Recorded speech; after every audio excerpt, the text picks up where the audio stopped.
এই জন্য পৃথিবীর সাধারণ মানুষের কাছে ইনসাফ পাওয়া যায় না, যায় আল্লাহ পাক বলেন আমি নবীর কাছে মিজান দিয়েছি। সুবহানাল্লাহ। কেমন মিজান দিলাম?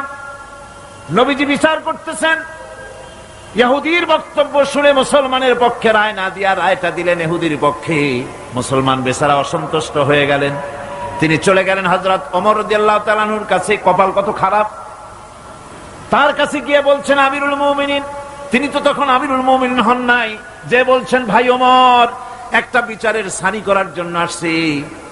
পরে সানি আসছো আমার কাছে, পয়লা গেছিলা কার কাছে? গেছিলাম মুহাম্মদ সাল্লাল্লাহু আলাইহি ওয়াসাল্লামের কাছে।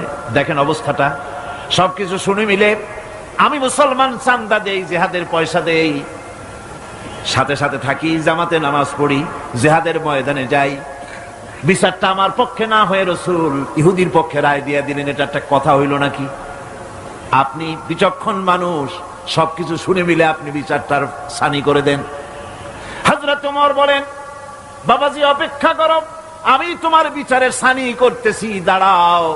হযরত ওমর ঘরের মধ্যে ঢুকলেন, তরবারি নিয়ে আসলেন, খাপের থেকে তরবারি বার করে হযরত ওমর বলেন যেই ব্যক্তি আল্লাহর নবীর ফয়সালা করার পর তা মানতে পারে না, তার সানি করতে আসে, তার ফয়সালা তো এই রকম করে করে দিতে হয়। তরবারি মারলেন, গর্দান পড়ে গেল।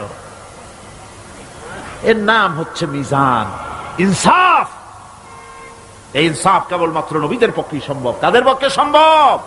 নবীদের পক্ষেই এই ইনসাফ করা সম্ভব।